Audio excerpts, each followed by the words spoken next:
तो फाइनली ठीक 58 डेज के बाद में मैं इस चैनल के लिए कोई वीडियो रिकॉर्ड कर रहा हूँ, ऑलमोस्ट 2 महीने के बाद। बस अब तक यूट्यूब ने इस चैनल को डेड ना कर दिया हो। So for some reason I was not able to make any video from past 2 months. And आप मानोगे नहीं, एनिमल मूवी को देखने के बाद में मैंने इस वीडियो के लिए जो स्क्रिप्ट है वो आज से कुछ 50-55 दिन पहले ही रेडी कर ली थी, एनिमल मूवी का नेटफ्लिक्स पे आने के बाद में। So after watching animal movie उसमें मुझे काफी सारे हिडन डिटेल्स तो मिली ही, साथ ही में इस मूवी में मैंने कुछ ऐसी चीजों को नोटिस किया है जिसे 99% लोगों ने मिस कर दिया होगा। और साथ ही में मूवी में 2 मेजर मिस्टेक्स भी है जिसके बारे में हम वीडियो में बात करने वाले हैं। एंड हाँ, वीडियो के लास्ट की बोनस डिटेल को बिल्कुल भी मिस मत करना। और हाँ, अगर आपको नहीं पता तो फिर ये मेरी एनिमल मूवी के ऊपर पहली वीडियो नहीं है, इसके पहले भी मैं एनिमल मूवी की डिटेल्स के बारे में ऑलरेडी एक वीडियो बना चुका हूँ, तो अगर आप चाहो तो फिर उसे भी चेकआउट कर सकते हो। बाकी अब अगर हम लोग बात करें इस वीडियो की तो फिर सबसे पहले हम लोग बात कर लेते हैं रणबीर कपूर की। तो वैसे तो हम सब अब तक शाहरुख खान को लास्ट ऑफ सुपरस्टार मानते हैं, बट अगर हम लोग बात करें रणबीर कपूर की तो फिर संदीप रेड्डी वांगा रणबीर कपूर को कहीं ना कहीं पे अगला सुपरस्टार मानते हैं। सो अगर आपने नोटिस नहीं किया होगा तो फिर एनिमल मूवी के टाइटल में ही अपने को सुपरस्टार रणबीर कपूर लिखा हुआ देखने को मिलता है, और यहाँ पे इस सीन में भी। और अगर आपको नहीं पता तो फिर रणबीर कपूर के लिए इससे पहले किसी भी मूवी में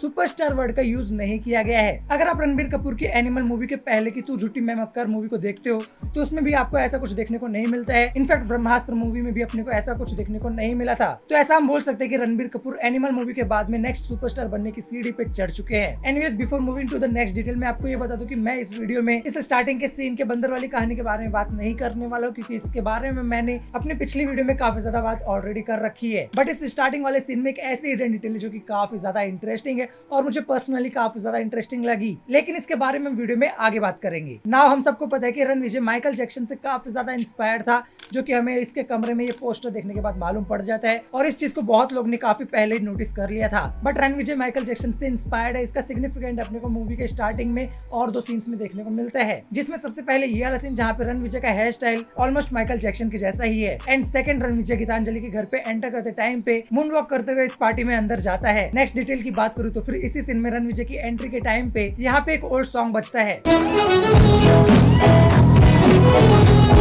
और ठीक इसी तरह संदीप रेड्डी वांगा की कबीर सिंह मूवी में कबीर की एंट्री पे भी एक ओल्ड सॉन्ग बजता है। तो इसे हम संदीप रेड्डी वांगा का एक कॉमन चीज बोल सकते हैं, जहाँ पे संदीप रेड्डी वांगा हीरो की एंट्री के टाइम पे बैकग्राउंड में एक ओल्ड सॉन्ग बजाते हैं। खैर, अब हम लोग आते हैं इस पूरे सीक्वेंस पे, जो कि मूवी के लिए काफी ज्यादा इंपॉर्टेंट था, क्योंकि डैड के इस 60th बर्थडे पार्टी वाले सीक्वेंस में ही अपने को इस मूवी के बारे में और रणविजय का अपनी फैमिली के साथ में कैसा रिलेशन है इसका भी आइडिया अपने को इसी पूरे सीक्वेंस में मिलता है। रणविजय के रिलेशन उसके पापा के साथ में कैसे है, उसकी मॉम के साथ में कैसे है, उसकी दोनों बहन के साथ में कैसे है, टॉक्सिक है या फिर अच्छे हैं, जीजा के साथ में कैसे है, वो स्वास्तिक स्टील को लेकर सीरियस है या फिर नहीं, क्योंकि अब तक भले ही वो बाहर था लेकिन उसे पता था कि स्वास्तिक स्टील के अंदर क्या चल रहा है, कौन सी डील चल रही है, जो कि हमें जीजा के साथ की बहस के टाइम पे सुनने को मिलता है। इतनी बड़ी डील क्लोज करने के बाद भी ये मुझे बिजनेस सिखा रहा है। 50,000 crore and not even one single partner. Even उसके दादाजी और उसके पिंड वाले दादाजी और उसकी फैमिली को वो किस तरह से देखता है, वो उन्हें मानते हैं या फिर नहीं, और एट लास्ट वो मिश्रा अंकल के साथ में कैसे है, इसका भी आइडिया अपने को यहीं पे मिल जाता है। तो सबसे पहले यहाँ पे इस सीन में फोटो खिंचाते टाइम पे रणविजय पूछता है कि दादा को नहीं बुलाया, यही मौका था सब कुछ ठीक करने का। मतलब मूवी के आगे की प्लॉट की डिटेल अपने को वो थोड़ा थोड़ा करके स्टार्टिंग से ही दे रहे थे। इसके बाद फोटो खिंचाने के बाद जब रणविजय अपने दादा से बात करता रहता है, तब यहाँ पे उसके दादा बातों ही बातों में बोलते हैं कि बड़े भाई का हाथ मुझे छोड़ना पड़ा और छोटे भाई का हाथ कब छूट गया वो पता ही नहीं चला, और ये भी आगे के प्लॉट की डिटेल थी। ऑल्सो यहाँ पे उसका दादा ये भी बोलते हैं कि कभी जनपद वाले घर पे आना, पूरी कहानी सुनाऊंगा। एंड अनफॉर्चुनेटली होता भी ऐसा ही है। जोया के जाने के बाद रणविजय को सब कुछ जनपद वाले घर पे ही मालूम पड़ता है। Now coming back to the sequence, Ranvijay यहाँ पे अपने दादा से बात करते टाइम पे ये भी बोलता है कि मैं कभी कुछ नहीं भूलता। अब रणविजय की इस लाइन को याद रखना, क्योंकि इसके बारे में आगे बात होती रहेगी। खैर, इसी सीन के बाद में यहाँ पे वरुण आता है और वो रणविजय को बोलता है कि तू करना क्या चाहता है अपनी लाइफ में, जिस पे रणविजय बोलता है बहुत बड़ा सवाल है। देन वरुण बोलता है कि जवाब है तेरे पास, जिस पे रणविजय बोलता है कि आप सुन पाओगे। इसके बाद वरुण बोलता है कि देखते हैं क्या करता है, जिस पे रणविजय कहता है आप देख भी नहीं पाओगे ना। इसके बाद तो आपको पता ही है कि वरुण के साथ में क्या होता है, और वो सच में कुछ नहीं देख पाता। एनीवेज, नेक्स्ट डिटेल की बात करूँ तो फिर जब यहाँ पे जीजा साले की बहस होती रहती है, तब हम बैकग्राउंड में इस बहस के साथ में नोटिफिकेशंस की आवाज सुन सकते हैं। आगे बढ़ा है कर रहे हो और एक तो ये दोनों ही अनपढ़ थे जो कि फोन को साइलेंट नहीं कर सकते थे। इसी साउंड की वजह से रणविजय को इनके बारे में मालूम पड़ता है और फिर रूप को सुनाता है अच्छे से। और यहाँ पे वांगा की एक अटेंशन टू डिटेल ये माननी पड़ेगी कि इस सीन में दोनों ही जन iPhone 5s यूज कर रहे हैं जो कि 2013 में आया था और इस सीन की टाइमलाइन भी कुछ 2013 या फिर 14 ही है, तो इस चीज के लिए तो मानना पड़ेगा। खैर इस पूरे सीक्वेंस की लास्ट डिटेल की बात करूँ जो कि एक डिटेल नहीं एक मिस्टेक है। इस सीन में यहाँ पे फोटो खिंचाते टाइम पे हम वरुण के बेटे को देख सकते हैं जिसका फेस एकदम क्लियर है और फेस पे कुछ भी नहीं है। बट नेक्स्ट टाइम जब हम उसके बेटे को देखते हैं वरुण के मरने के बाद वाले सीन में, तो फिर वहाँ पे उसके फेस पे एक काफी बड़ा तिल आ जाता है। अब देखो जहां तक मुझे पता है कि किसी को भी तिल होता है तो वो बचपन से होता है या फिर अगर आता भी है बाद में तो फिर 6-7 साल के गैप में इतना बड़ा तिल नहीं आ जाता। तो मेरे हिसाब से ये छोटी सी मिस्टेक है जिसे शायद से ही किसी ने नोटिस किया होगा। बट अगर इस सीन में यहाँ पे एक नकली तिल भी छोटा सा लगा देते तो फिर ये ज्यादा एक्यूरेट हो जाता। इसके अलावा एक और मिस्टेक की बात करूँ तो फिर एक कंटिन्यूटी एरर है जो कि इस प्लेन वाले सीन में नहीं, उसकी बात नहीं कर रहा हूँ। इस सीन में जब रणविजय गीतांजलि को प्लेन चलाना सिखा रहा होता है तो फिर सबसे पहले तो उसका ब्रश लेफ्ट हैंड में रहता है, फिर बताते बताते राइट हैंड में आ जाता है, उसके बाद राइट हैंड से भी गायब हो जाता है, फिर वापस से राइट हैंड में आ जाता है, फिर सिखाने के बाद में उसके वापस से लेफ्ट हैंड में आ जाता है। ताले चील की निगाह मेरी। एनीवेज अब अगली हिडन डिटेल के ऊपर आते हैं। सो जब रणविजय के डैड को गोली लगती है और वो अमेरिका से वापस आता है तब वरुण रणविजय के कंधे पे हाथ रखता है और उसे वेट करने के लिए बोलता है। फिर जब रणविजय उसको मारने जाता है तो फिर उसको मारने से पहले रणविजय भी उसके कंधे पे हाथ रखता है क्योंकि रणविजय कुछ नहीं भूलता। इसके अलावा अगर यहाँ पे आपको ये नहीं पता कि यहाँ पे आखिर ये लोग इतना गैदर क्यों हुए थे और ये किस चीज का कॉन्फ्रेंस चल रहा था जहाँ पे वरुण बैठा हुआ है, तो इसके लिए ये लोग ने बाहर और अंदर क्लियरली एक बोर्ड लगा के रखा है जहाँ पे लिखा हुआ है इंडिया इन्वेस्टर्स कॉन्फ्रेंस। तो यहाँ पे सब लोग इन्वेस्टर्स ही थे। इसी के बाद जब रणविजय वरुण को मार देता है उसके बाद में वरुण के मरने के बाद भी वो उसके ऊपर 3 गोलियां चलाता है। अब यहाँ पे 3 गोलियां ही स्पेसिफिकली इसलिए क्योंकि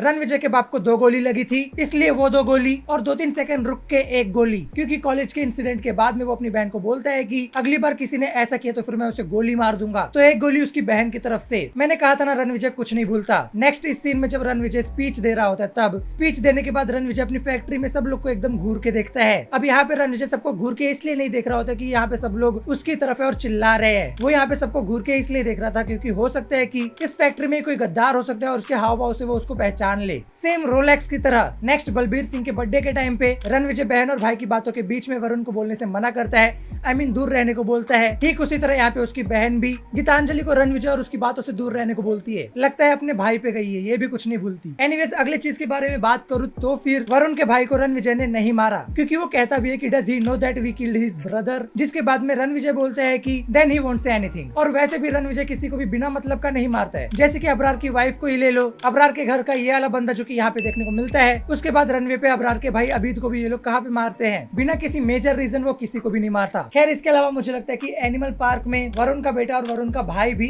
रणविजय से बदला लेने की कोशिश करे। एनीवेज मैंने एनिमल की अपनी पिछली वीडियो में एनिमल मूवी की फोरशैडोइंग्स के बारे में बताया था, जिसमें से एक थी बॉडी डबल वाली फोरशैडोइंग जो कि अपने को आगे चल के देखने को मिलती है। तो इस बॉडी डबल वाले सीन में भी एक डिटेल है जो कि ये है कि हमने जितने भी बार बलबीर सिंह को बैठे हुए देखा है वो मोस्ट ऑफ द टाइम अपना एक पैर ऊपर करके बैठता है। ज्यादातर जब भी वो बैठता है तो फिर वो एक पैर ऊपर करके ही बैठता है, तो ये उसकी एक हैबिट है। तो इसी हैबिट को लेके अटेंशन टू डिटेल इस मूवी में हमें वहां दिखी जब रणविजय का जीजा वरुण बलबीर सिंह से मिलने आता है एंड यहाँ पे बलबीर सिंह का बॉडी डबल उससे मिलने जाता है, जहाँ पे वो ठीक बलबीर सिंह की तरह ही एक पैर ऊपर करके उसके सामने बैठता है। नाव अब आ जाते हैं इस होटल वाले सीन पे। तो यहाँ पे हमें टोटल 3 टाइप के मास्क वाले लोग देखने को मिलते हैं, जिसमें से एक था गोल्डन कलर का जो कि असरार पहना रहता है क्योंकि वो उन लोगों का बॉस था। नेक्स्ट ब्लैक कलर का मास्क उन लोगों ने पहना था जो कि गन ये सब यूज करते हैं एंड थर्ड वो लोग थे जो कि कुल्हाड़ी लेके आए थे मारने के लिए। उन लोगों का स्पेशलाइजेशन कुल्हाड़ी में था। इसके बाद अगर आप नोटिस करोगे तो फिर पूरी मूवी में जहाँ जहाँ पे वायलेंस है, जहाँ पे मार काट है, खून कच्चर दिखाने वहाँ पे, जो कि मेरे हिसाब से 3 ही जगह पे था। अगर हम उस रनवे वाली लास्ट फाइट को छोड़ दे तो फिर तो उन मार काट वाली जगह पे ज्यादातर उस सीन का जो मेन कैरेक्टर है उसने वहाँ पे व्हाइट कलर के ही कपड़े पहने हैं क्योंकि ऑफ कोर्स व्हाइट कलर पे ब्लड ज्यादा एनहांस होकर दिखता है। जैसे कि इस होटल वाले सीन में रणविजय ने व्हाइट कलर का धोती कुर्ता पहना था और यहाँ पे भी ब्लड दिखाना था, तो फिर यहाँ पे अबरार ने अंदर व्हाइट कलर की शर्ट पहनी है एंड लास्ट में अजीज जिसने व्हाइट कलर की टी शर्ट पहनी है। अब क्योंकि ये बुचर था तो फिर इसको तो और भी ज्यादा ब्रूटल दिखाना था, तो फिर इसे इसके कपड़ों के साथ में व्हाइट रूम भी दे दिया। एनीवेज नेक्स्ट डिटेल की बात करें तो फिर इस सीन में जब रणविजय किसी से बात कर रहा होता है कोई गन या फिर कोई मशीन बनाने के लिए, तो फिर यहाँ पे गीतांजलि के लैपटॉप फेंकने के जस्ट पहले रणविजय जिससे बात कर रहा होता है लैपटॉप पे, यहाँ पे रणविजय उस बंदे को फ्रेडी के बारे में बताता है और बोलता है कि चाहो तो फिर आप इससे कोऑर्डिनेट कर सकते हो, जिसके रिप्लाई में वो बंदा बोलता है कि I know this guy, I don't want to meet this guy again. इसका मतलब ये कि फ्रेडी उससे भी मिला होगा और फ्रेडी ने उसकी अच्छे से ली होगी क्योंकि ऑफ कोर्स यहाँ पे रणविजय था तो फिर वो उसके एटीट्यूड को झेल ले गया था, वरना रणविजय के भाइयों के साथ में तो उसके पंगे हो ही रहे थे। मतलब ये है कि फ्रेडी को झेलना सबके बस की बात नहीं है ना। अब एक काफी अच्छी डिटेल के बारे में बात करते हैं। अब पता नहीं ये कोई कहावत है या फिर नहीं कि जैसा सिपाही वैसा राजा, पता नहीं ये कोई कहावत है या फिर नहीं, लेकिन हाँ ये वाली डिटेल पे ये वाली कहावत सूट करती है। तो यहाँ पे ये वाले सीन में अबरार इस बंदे को बोलता है कि एक सिंपल सा काम था बलबीर सिंह को मारना, जो कि काफी था उस बंदे यानी रणविजय के दादाजी को डिस्ट्रॉय करने के लिए, जिसने स्वास्तिक स्टील को बिल्ड किया था। बट तुम लोगों ने एक सिंपल से काम को अपना पर्सनल ईगो बना लिया और उसके बेटे के पीछे चले गए और उस गलती की वजह से असरार मारा गया। अब मैंने यहाँ पे आपको ये पूरा डायलॉग इसलिए बताया क्योंकि look who is talking about कि तुमने इसको अपना पर्सनल ईगो बना लिया। भाई मूवी के एंड में ये भी तो यही करता है, अच्छा वाला प्लेन से जा रहा था लेकिन नहीं, इसके भी पर्सनल ईगो सामने आ गया और ये रणविजय से लड़ने चला गया। और इतना ही नहीं, रणविजय के एक मौका देने के बाद भी ये गंदी गंदी हरकतें करता है और इसके पर्सनल ईगो के चक्कर में ही अबरार मारा जाता है और एट द एंड ये भी उन लोगों की तरह ही मारा जाता है। इसके बाद एक और इम्पोर्टेंट हिडन डिटेल जो कि मुझे पर्सनली लगता है वो ये कि आखिर रणविजय को कैसे पता चलता है कि जोया उसको चीट करने आई है। तो यहाँ पे जोया रणविजय के भाई को बताती है कि वो रणविजय को 3 महीने से ढूंढ रही है। तो देखो अगर अबरार की शादी इसी टाइम के आसपास अगर वहाँ पे हो रही है तो फिर यहाँ पे फिर नोटिस यहाँ पे अबीद अबरार को बताता है कि हमें 3 महीने लग गए असरार की बॉडी को ठंडा करके स्कॉटलैंड तक लाने में। अब देखो इसके अलावा अपने को होटल की फाइट से लेके अब तक का कुछ भी टाइमलाइन या फिर डेट नहीं बताया गया है। तो फिर मैं ये अज्यूम ही कर रहा हूँ कि रणविजय को हार्ट ट्रांसप्लांट कराए हुए अब तक 3 महीने भी नहीं हुए हैं, क्योंकि अगर अबीद के हिसाब से देखा जाए तो फिर होटल वाली फाइट सीन को अब तक 3 महीने हुए हैं और रणविजय को हार्ट का डोनर काफी टाइम बाद मिला था। तो फिर ये जोया 3 महीने से किसको ढूंढ रही है? एंड अगेन आप तो ये जानते हो कि रणविजय कुछ नहीं भूलता, तो शायद रणविजय ने इसी 3 महीने वाले वर्ड को पकड़ लिया होगा। अब देखो मैं इसके लिए एकदम श्योर नहीं हूँ, लेकिन हाँ जहाँ तक मुझे लगता है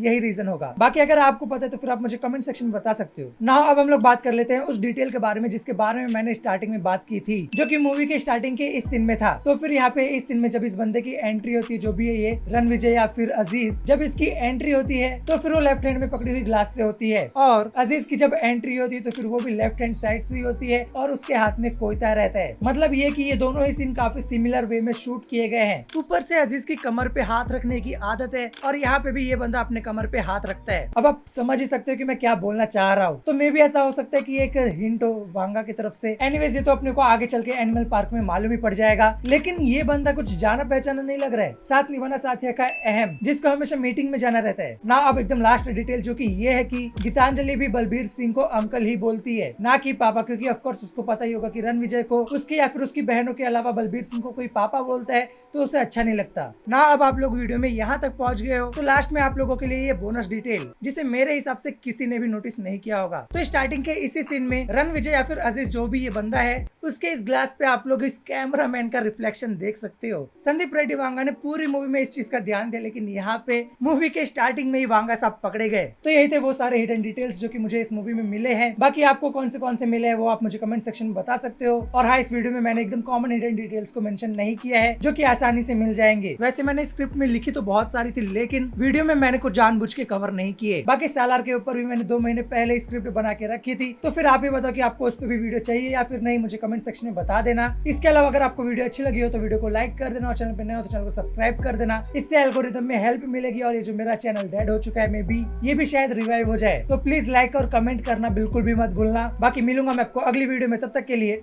टाटा।